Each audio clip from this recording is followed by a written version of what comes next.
instante, buscar aquietar o nosso corpo e respirar fundo. E à medida que nós trazemos essa respiração tranquila, suave, a nossa mente também vai se acalmando e a nossa alma vai chegando aqui, nesse momento. Nós trazemos a nossa presença para esse lugar, para esse momento, na intenção de que nós possamos aproveitar bem essa noite, esse instante, para a nossa conexão, para a nossa cura e elevação espiritual. E levando a sua atenção para esse lugar mais profundo, onde o seu coração fala, perceba o que a sua alma quer falar para Jesus. Perceba o que você gostaria de dizer à espiritualidade superior no dia de hoje. Externalize os seus pedidos, as suas necessidades, aquilo que você não está dando conta de lidar sozinho, algo que você precisa transformar. E nós pedimos, Mestre amado, não te pedimos que retires da nossa vida os problemas, os obstáculos.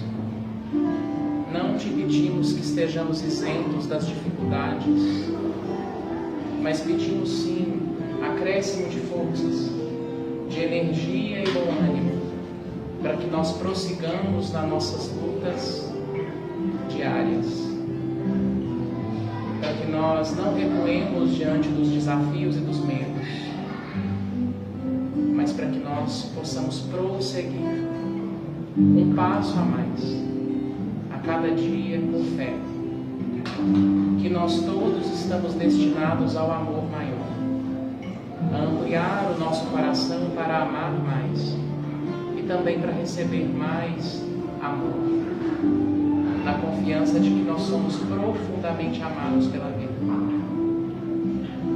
E muito além dos nossos erros, das nossas imperfeições e do quão falhos nós ainda somos, nós sabemos que a espiritualidade superior nos ama incondicionalmente.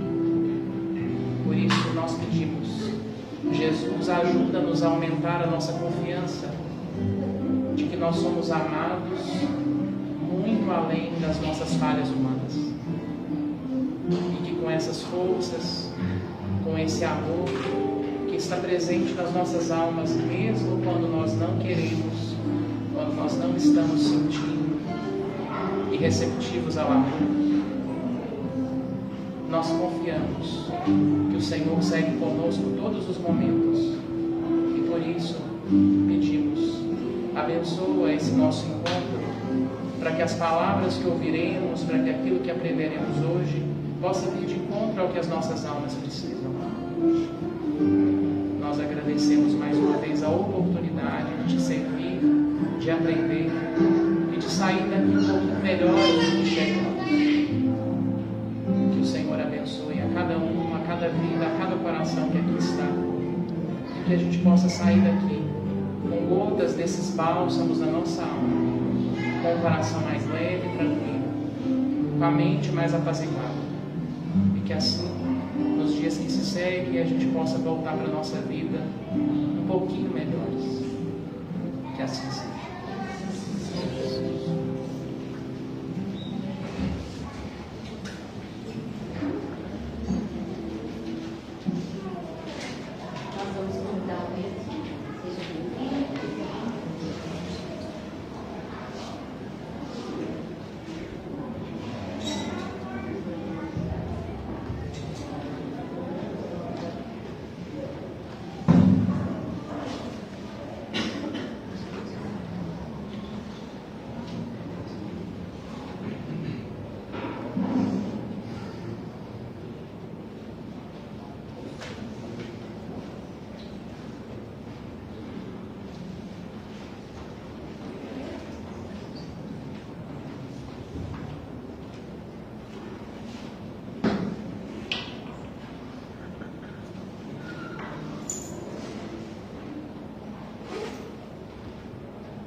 todos.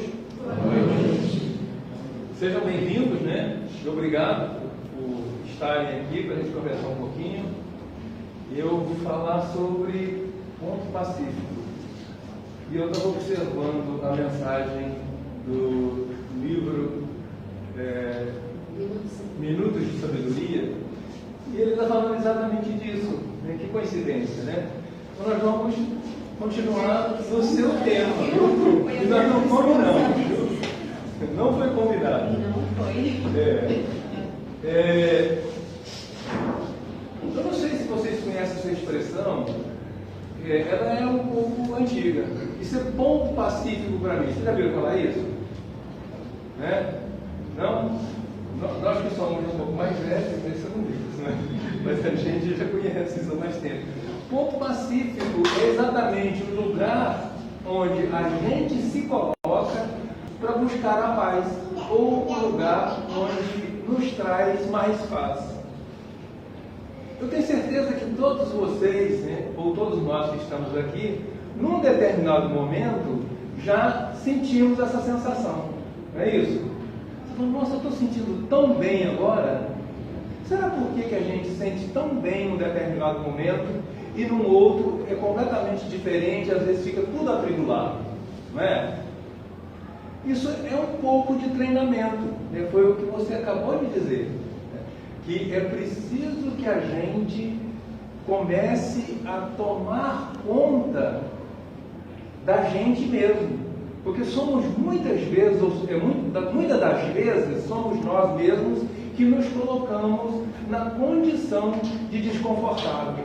Nós vamos arranjando tantas complicações, buscando tantos problemas, às vezes coisas que já aconteceram ou coisas que não aconteceram ainda, e nós vamos atrás dessas coisas e acaba, por exemplo, atribulando completamente a nossa mente, gerando uma sensação de desconforto muito grande, e muitas vezes a gente se emociona e coloca a emoção como forma de administrar a nossa vida. Isso é terrível.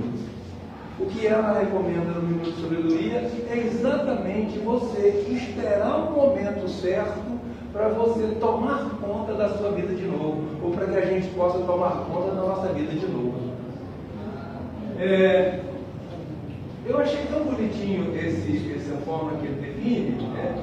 Significa que é algo que traz tranquilidade, é o ponto pacífico.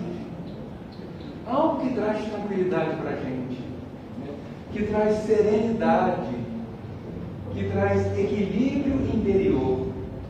É como um ancoradouro emocional. Não é legal? Ancoradouro emocional. Nós precisamos tanto disso, gente.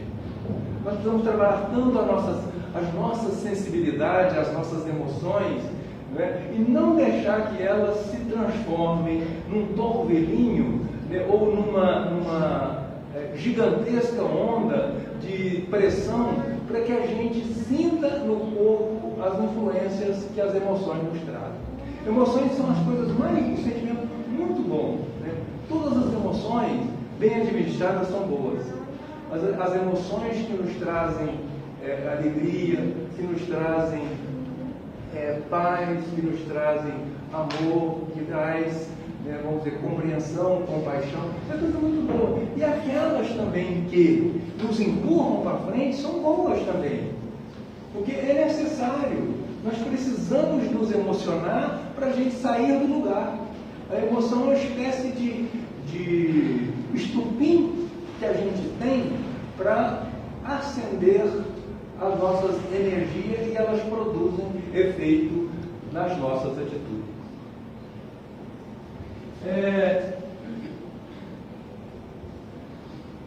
A Sandra me mandou outro dia, todo dia ela me manda um recadinho, né? E na semana passada ela me mandou esse recadinho, eu vou colocar para o pessoal ver. Quase nada de material é necessário para uma vida feliz, para aquele que compreendeu a existência. Isso é de 164 depois de Cristo. Marco Aurélio, imperador romano, ele era espírita, né? Ou seja, ele encarava a vida como se a vida fosse corpo, alma. Ele já tinha essa noção. E ele compreendeu que com certeza, observando que ele era um imperador, né, que possivelmente ele, com todo aquele poder e com toda aquela as possibilidades que tinha em termos de recursos financeiros e força e poder e tudo mais, possivelmente ele não fosse mais feliz do que algum subalterno do castelo onde ele morava. E aí ele coloca para a gente dessa forma.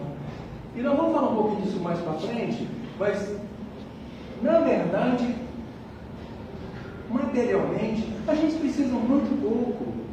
O nosso corpo precisa de alimento, precisa de água, né?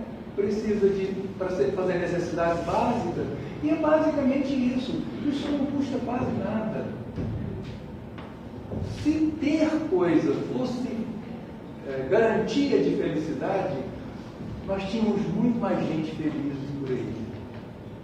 Então nós temos que compreender um pouco da existência, por que a gente está aqui.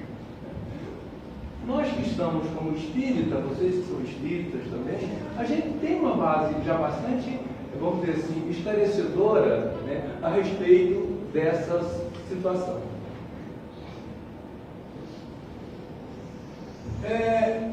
Esse ponto pacífico, ele pode ser pessoal, filosófico e prático, né? Em todos esses setores ou nesses lugares, nós podemos encontrar alguma coisa. Uma atividade que traz alegria, leitura, música, pintura, isso é pessoal. Tem gente que, né, entra numa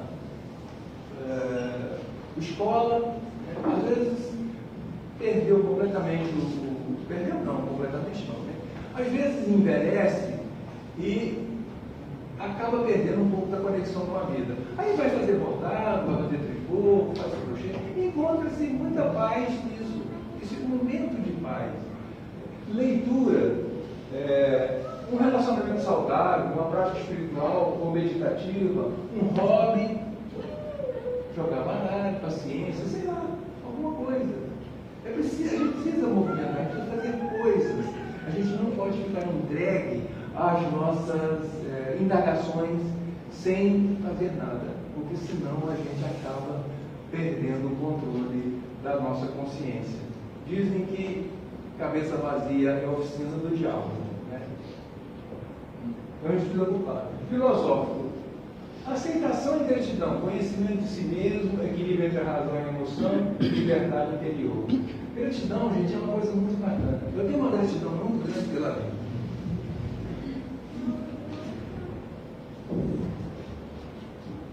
E por muitas razões, né? Muitas e muitas vezes. E gratidão às pessoas e a Deus. Por quê? Porque tudo o que eu pensei fazer, né, eu estou fazendo. Tudo, assim, dificuldades, né, que a gente quase não tem. É uma coisa muito fácil de viver, é muito simples. E tem uma história, né, que a gente passou, que é uma gratidão a Deus que eu vou ter eternamente. A gente rodou perto de Americana, em São Paulo, na Bandeirantes, e nós estávamos a 120 km por hora. O carro, eu cochilei e o carro saiu. Saiu por meio do acostamento. E ele passou, e ele tinha um buraco grande, ele andou acho que uns 10 metros no ar, mais ou menos, 15 metros. E ele caiu num buraco lá embaixo, subiu, atravessou a pista, virou, porque do outro lado era um buraco, ele virou de ré, bateu de ré num poste do guarda-reio, porque se ele pega aquela chapa, né, possivelmente ele tinha passado. Mas ele pegou no meio certinho de um pilarzinho, voltou para o meio da pista e a gente entrou para o canteiro central. Estava eu, Márcia e João Vitor, nosso filho. Mas nós não tivemos absolutamente nada. Mas na hora que o carro perdeu, que eu perdi o controle do carro,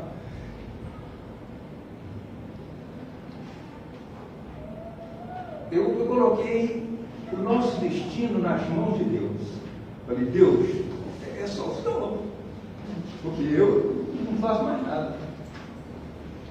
E ele fez esse trajeto que eu contei para vocês, direitinho, voltou para o meio da pista, abrimos as portas, o carro já estava desligado, e a gente não teve absolutamente nada. O meu filho bateu a cabeça um pouquinho, deu um pequeno galo, levou nós não estamos nada. Gente, então a gratidão que eu tenho, né, a Deus, por ter nos conduzido dessa forma, é enorme, é eterno também. E eu sinto isso agora o tempo todo, por estar aqui conversando com vocês. Isso é uma maravilha.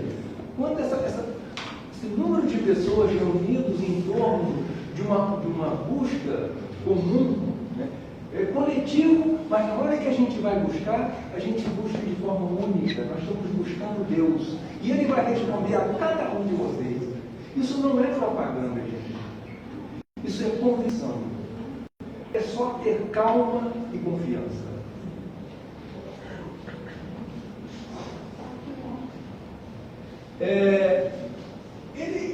Eu vou falar um pouquinho disso, mas ele tem que ser rápido, porque nós temos pouco tempo. Né? Por que é que a gente tem tanta complicação na vida? Porque nós somos uma composição. Nós somos um corpo material e um espírito. E o normal é que nós viemos de encarnações passadas com uma convicção ou com uma estrutura mental, intelectual, voltada para muitos dos vícios que a gente já está conseguindo corrigir. O espírito vem com a incumbência de se ajustar, da correção dos vícios. Mas quando a gente entra no corpo, nós perdemos essa consciência. Essa consciência que nos acompanhou durante o período de reencarnação. Quando entramos no corpo físico, a gente perde. E aí aparecem os desejos da matéria. Os desejos da matéria são muito mais simples e muito mais, vamos dizer assim, palpáveis do que os do espírito. Tanto é que, na maioria das vezes, a gente tem a consciência de que o que estamos fazendo ou o que estamos pensando é errado, mas a gente não consegue abandonar. Já passaram por isso? Isso é muito forte, gente. Então nós estamos, né? O desafio que eu estou lançando para vocês, ele não é simples, não. Pode parecer muito simples, mas nós vamos ter que brigar muito por isso. Nós vamos ter que ter muita paciência, nós vamos ter que ter muita tolerância, né? E muita fé para confiar em Deus, né? E confiar que a nossa existência, do ponto de vista espiritual, ela é eterna e ela precisa evoluir constantemente. Perspectiva espiritual é a reencarnação, disso que nós estamos falando. Perspectiva psicológica é necessidade básica e necessidades espirituais. Isso mais ou menos nós falamos um pouquinho ali atrás, né? Necessidade básica. Vocês conhecem a pirâmide de Maslow? Psicólogo americano, né? Muito bem conceituado. Nessa pirâmide ele fala exatamente das necessidades que a gente tem. Necessidades básicas ou elementares, né? Depois vem as necessidades sociais, necessidade de reconhecimento e assim por diante. São 5 tipos de necessidades. As básicas são simples de resolver, são muito simples. É segurança, é alimentação, necessidade fisiológica e é pouca coisa. Depois a gente vem, né, nessas outras buscas, né, que é de necessidade.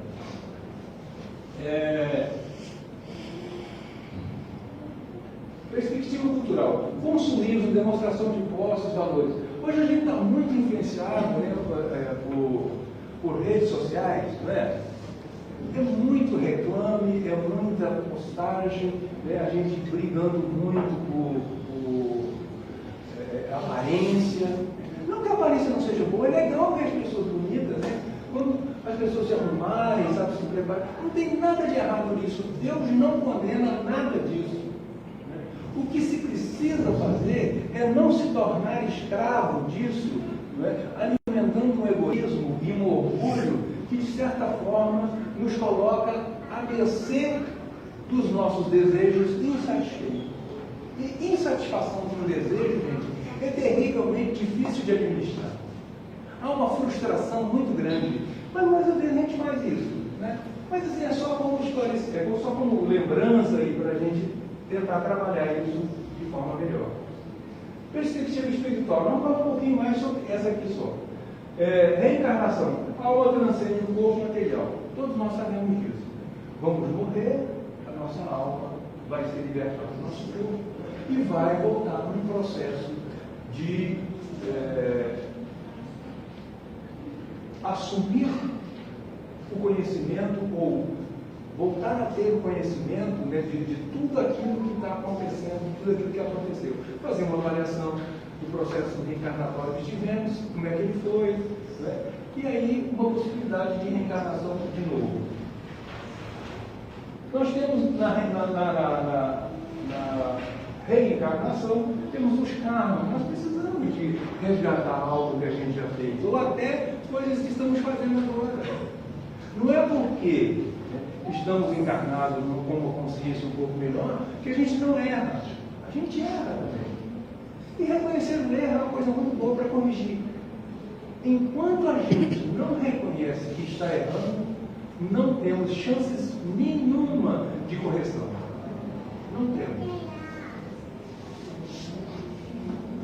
Conexão divina, a busca por meio ao Criador. Nós temos a centelha de Deus, né? Nós vamos falar disso um pouquinho lá na frente.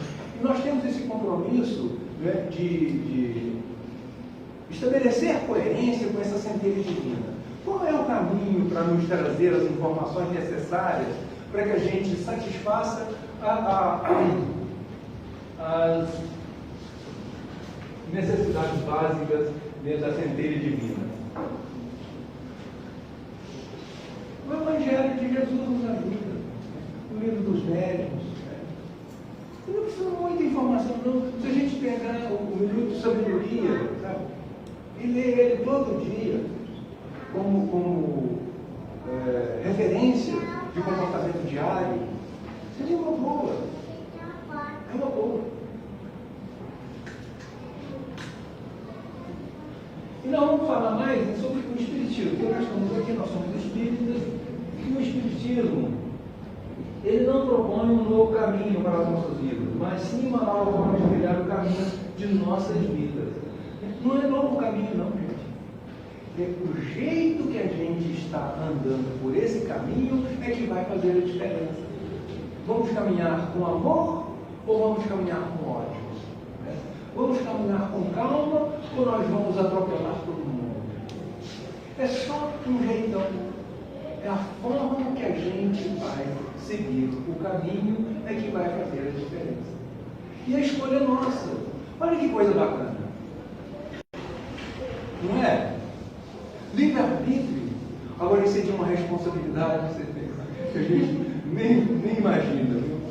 Porque tudo que a gente fizer produzir em termos de ação foi uma escolha própria nossa. E elas terão consequências.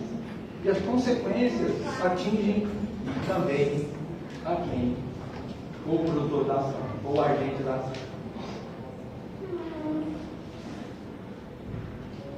E essa coisa interessante, né? Eu chamei isso de evolução. Se a gente veio para consertar, né? Se a gente veio para apaziguar, para pacificar, olha o que Jesus coloca nos sermões da montanha. Não vim trazer a paz, a divisão. Não penseis que eu tenha vindo trazer a paz na terra. Não vim trazer a paz, mas a espada. Porquanto vim separar de seu pai o filho, de sua mãe a filha, de sua sogra a nora, e o homem terá por inimigos os de sua própria família, da sua própria casa. Por que ele fala dessa forma? Porque quando Jesus veio ao mundo, né, Isso era muito comum, porque a missão básica de Jesus aqui na Terra foi trazer para nós o conceito e a vivência de amor. E era completamente, o mundo era completamente, vamos dizer assim, egoísta, extremamente prepotente, os poderosos dominavam, né? E amor era uma coisa muito, vamos dizer assim, rara. E quando Jesus vem, ele faz exatamente isso. Traz para nós o conceito e a vivência do amor, para nos auxiliar nessa caminhada nova, que era exatamente para que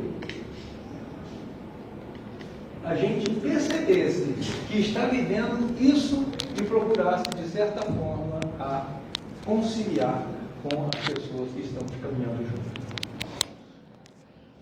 Por isso que eu estou falando que é uma evolução. A gente entra, né, e parece que a coisa está fervendo, não é isso?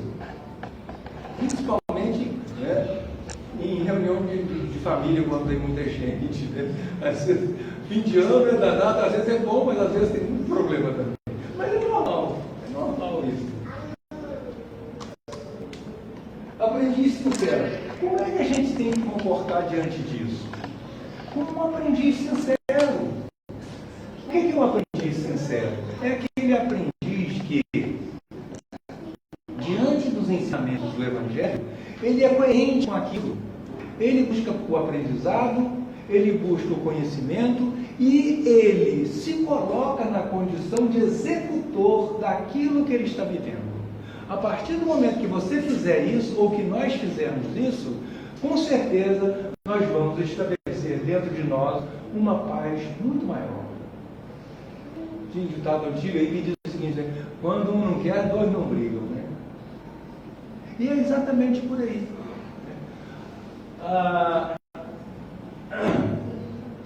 Isso vai no Sermão da Montanha, né? Eu, segundo, amarás o Senhor teu Deus de todo o teu coração, de toda a tua alma e de todo o teu entendimento. Isso é o primeiro mandamento, né, de Deus, né? Jesus, diante dos fariseus, questionado, né? E ele acaba, né, confessando, dizendo, olha, então, já que vocês querem saber, ele amarás o Senhor teu Deus de todo o teu coração, de toda a tua alma e de todo o teu entendimento. E aí ele depois completa, né? Para amar o nosso próximo, né, como a nós mesmos, colocando Deus no próximo. Quando a gente desrespeita o nosso semelhante, nós estamos desrespeitando a Deus. Porque o valor de Deus, como centelha divina dentro da gente, é o representante direto de Deus dentro de nós. E se a gente faz uma agressão, mostra que eu não estou amando o meu próximo, né, como eu amo a mim mesmo. Se a gente conseguir tratar o nosso próximo do jeito que a gente trata a gente, está resolvido o problema.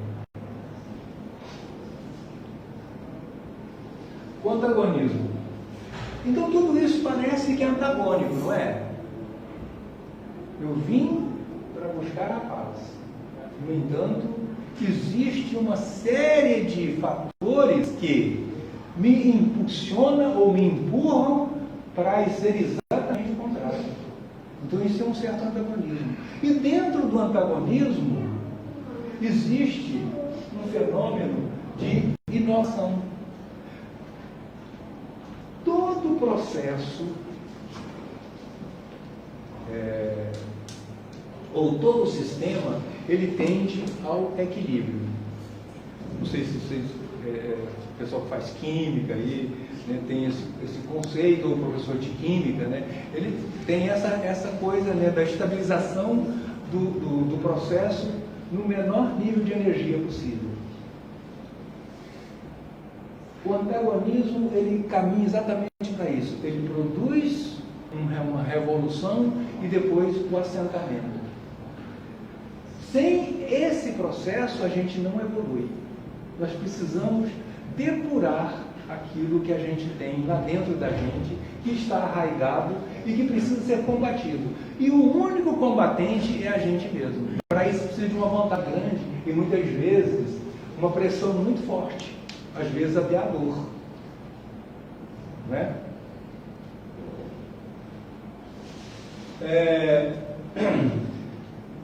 Mas ele também produz o entendimento. Então, quando Jesus, né, fez essa colocação, ele estava produzindo ou estava fermentando o processo de tal sorte que o processo iniciasse uma reação de incomodação para que quando ele voltasse num equilíbrio, ele fosse diferente daquele que foi até então.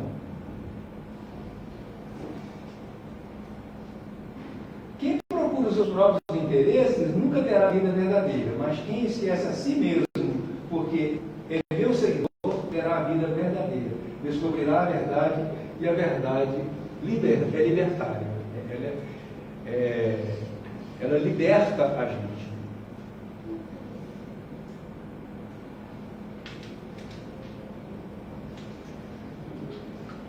Essas indagações, eu coloquei de propósito, porque nós passamos por um certo turbulinho aí, né? Fizemos uma evolução e eu fiz essas interrogações. Mas é uma boa notícia que o ponto pacífico ele existe. E a gente já passou por isso.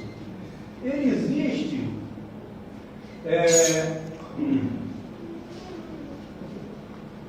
e está ao alcance de todos.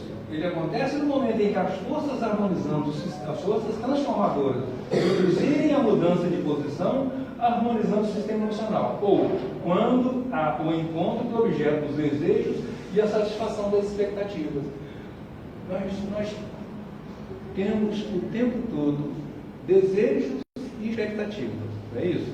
E a maioria das vezes a gente acaba desentendendo com os outros ou com a gente mesmo na busca dessa conquista. Né? E quando ocorre essa conquista, a gente tem uma certa paz, a gente tem um pouco de tranquilidade. E eu tenho uma má notícia também, que ele é sempre transitório. Ele vem e vai. Por que ele é transitório? Por quê? Qual é o nosso propósito aqui na vida? Evoluir.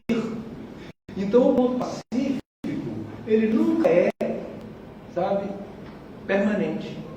Ele é transitório. E nós precisamos aceitar isso como natural. Porque senão a gente não evolui. Nós precisamos ser anjos um dia. Será que a gente chega lá? Eu quero chegar. Não sei por que eu quero chegar. Né? Nós vamos ser perfeitos um dia. E nós precisamos confiar nisso. Deus criou uma estrutura. Imagina, gente, o universo. A gente não consegue imaginar o universo criado por Deus.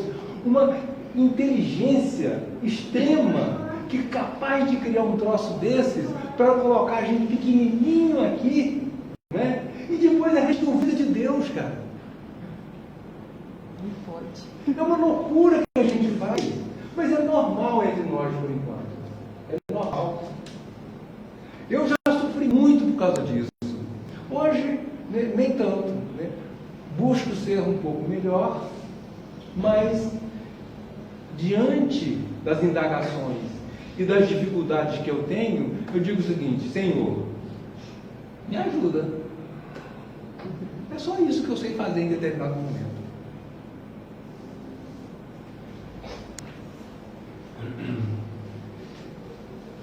Nós não temos domínio sobre a verdade absoluta, por isso a gente precisa, né, remover isso, reestruturar, reinventar, reorganizar, reajustar, todos os rés aí de organização, vamos dizer assim.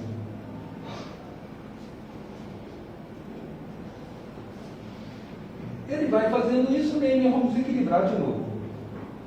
Decisão para buscar conforto. Vocês já ouviram falar em Viktor Frankl? Viktor Frankl, tá? Quem leu O Sentido da Vida? Não? Leia para vocês verem.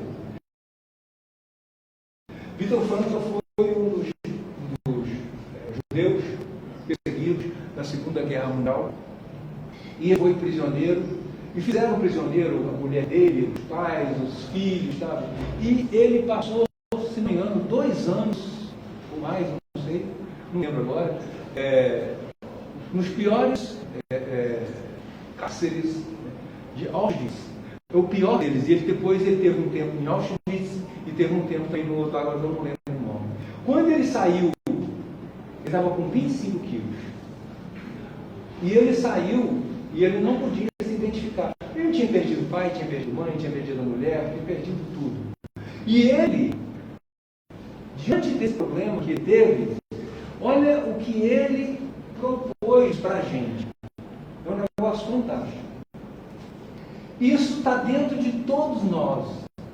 Só que ele tinha, né, uma condição um pouco diferente, talvez. Fosse um pouco mais elevado do ponto de vista moral, do ponto de vista alma. Né? Mas são potenciais que estão dentro da gente e que a gente pode aproveitar. Né? Que é a nossa escolha.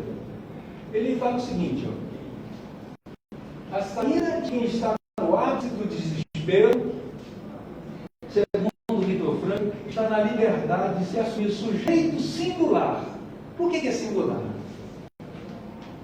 Porque é único. É só a gente. Mais ninguém. Ninguém mais toma decisão para a gente. Principalmente quando se trata da nossa liberdade de viver, de estar vivo e de buscar aquilo que a gente acha que pode e que merece. Então é um sujeito singular. É você mesmo. Você se assume dentro de todas as dificuldades que você está tendo e se olha como responsável por você mesmo e assume essa liberdade e faz as escolhas. Sendo esta absolutamente direito subjetivo, é meu, não é de ninguém. Ninguém tira. Aí está o princípio primário do sentido da vida. Você faz sua escolha confiando num alento íntimo que te impulsiona para uma nova condição. Ele dentro do presídio, né, de segurança máxima, os amigos deles, né, todo dia saía uma porção de gente que era queimada nas câmaras de gás. Vocês conhecem essa história, né? E ele ficava, e ele trabalhando, né, lá dentro, e a cabeça fervilhando. E ele diz o seguinte, que não é de Deus. Não é porque, né, ele não podia, porque ele é um teórico, né, um cientista, então ele não ia dizer. Mas ele deixa transparecer, né, que ele acredita numa força divina. E aí ele fala o seguinte, para nós, né, um alento íntimo que te impulsiona para uma nova condição. Ele não diz que é Deus ou que é semente divina em nós, porque isso é posição de um teólogo. E ele, como psiquiatra, precisa usar com a maior fidelidade possível os métodos científicos para tornar palpável o caminho da ciência da educação dos fatos, da elucidação dos fatos. Então ele não usa Deus, ele usa o Deus interior. Ele não externiza essa responsabilidade ou essa possibilidade. Ele usa o próprio Deus interior. Porque nós também somos Deus. Deus está em nós. E quando a gente usa esse Deus com a força que a gente tem e com o poder que Deus tem nos concedendo o amparo, você pode ter certeza que você muda o que você quer mudar. Isso é muito forte, gente. Confia nisso. É fundamental. Fundamental.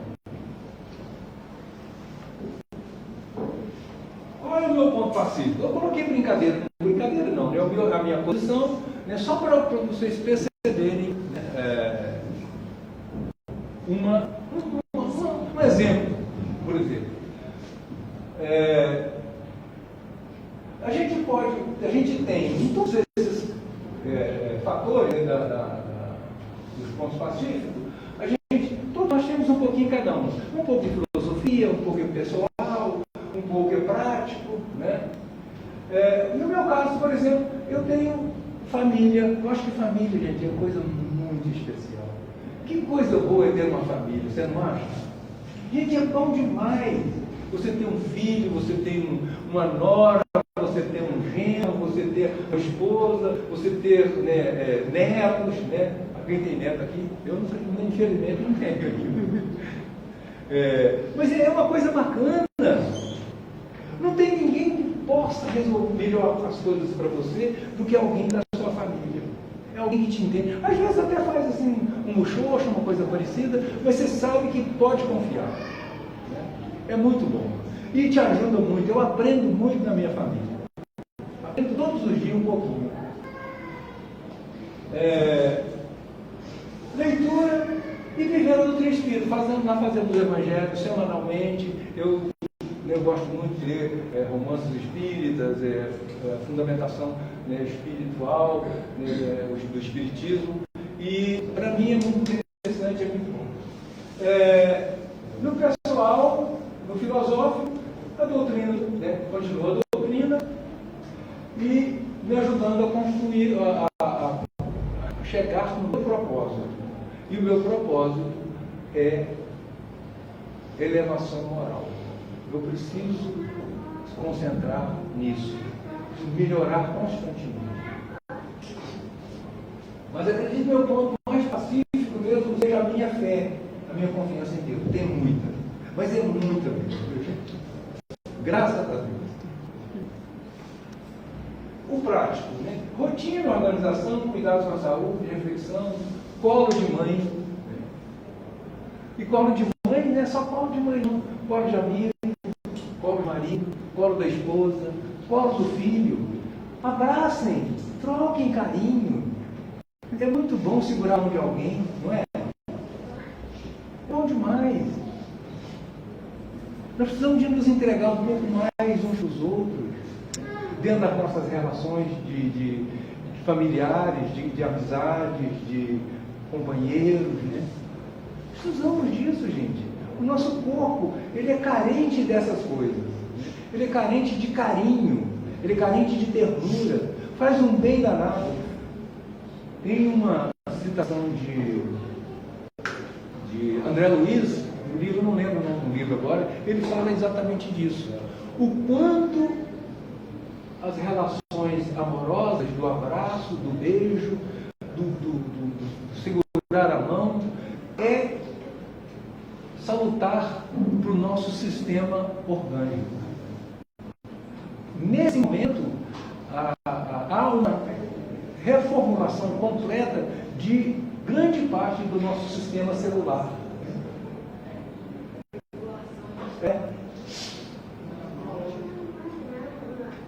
Isso é bacana demais. Então, estamos com dificuldade, né? Vamos romper. Né? Nós estamos, às vezes, muito constrangimento um com o outro, tá certo? Vamos romper isso, é coisa simples de resolver. Uma desculpa sincera, um pedido de perdão. Né? Não faz uma diferença danada para a gente. Nossa, está atrasado.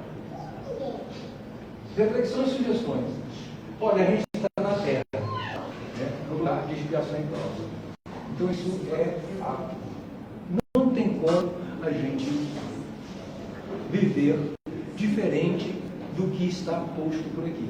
Porque nós temos ainda provas e expiações para cumprir. Então nós vamos ter que cumprir. Mas vamos a algumas, né, sugestões. Conhecer e aceitar como fim meu propósito. Meu propósito é aprimoramento. É o fim aqui, eu me destino. Então, querendo ou não, eu vou ter que evoluir. Então vamos aceitar isso. Vou passar por alguns problemas, alguns tropeços, algumas dificuldades? Sim. Mas vamos aceitar. É o propósito. Vamos aprimorar. Ter um olhar de empatia para com os companheiros de viagem. Né? Os nossos companheiros de viagem são muito parecidos conosco. Eles estão cheios de dificuldades também. Estão cheios de problemas. Né? Estão com dificuldades de relacionamento, de aprendizado, de adaptação. Né? A resiliência às vezes está baixa. Né? Então vamos ter empatia, vamos fazer empatia com eles. É muito produtivo para os nossos companheiros. Não guardar mágoas ou ressentimentos. Não vale a pena. Mágoa e ressentimento é algo que você guarda para si, né? Muito embora seja do outro, mas o outro nem sabe que você está ressentido, que você está magoado. Quem está sofrendo é só você. Então esquece. Esquece, perdoa. Ele traz de forma absoluta situações que vão gerar culpa. Né? Culpa é um sentimento extremamente desconfortável. E na maioria das vezes a gente sabe que não deve fazer alguma coisa. E às vezes a gente faz. E depois a gente acaba ficando ruim. Isso também tira a nossa paz. Usando algum artifício para retratar o contragolpe. Chico Xavier dizia que a água, como é que ele falava? Não falta a água aqui. Água na boca? É uma coisa mais ou menos, eu não lembro agora. Você está com vontade de ter o contragolpe. Alguém te cutucou, mexeu contigo. Você quer na hora, você já respondeu. Né? E não é a melhor hora para fazer isso. Ele falou, então enche a boca d'água. Quando a água fica morna, aí você joga ela fora, toma. Não pode jogar fora. Né? Não pode tomar. Não pode tomar, né? Se joga fora e a vontade de responder ou de aplicar o contragolpe já passou. Falar, olha, não valia a pena. Seja ético, educado, gentil, pontual. As pessoas merecem isso da gente. E é tão fácil, não é? A pontualidade é uma coisa que mostra o quanto eu respeito o outro. É um sinônimo de respeito. Se a gente marcou alguma coisa, então seja pontual. Sincero. Tem uma historinha interessante aí do sincero. Na Roma antiga, os artistas eram muito procurados, né? E na produção da arte tinha pouca gente e muita demanda. O que acontecia? Eles faziam a peça, iam produzindo, de repente a peça produzia um defeito, parecia um defeito. O que ele fazia? Ele passava cera. Passava cera e depois pintava em cima. Aí, um tempo, a cera caía e eles começaram a desconfiar. Aí, no artista, ele perguntava para ele, olha, o seu trabalho é bom, assim, assado, mas ele é sem cera. Aí, por quê? Porque se tivesse cera, né, danificava. Então, de sem cera veio sincero, perfeito. Então, sincero, né, é perfeito. É alguém que tem integridade moral elevada, capaz de assumir com coerência absoluta aquilo que ele propõe fazer. E a sinceridade.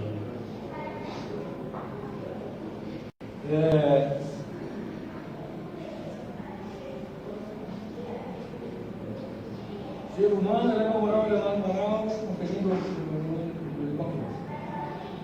Mostre compaixão nas suas atitudes, etc.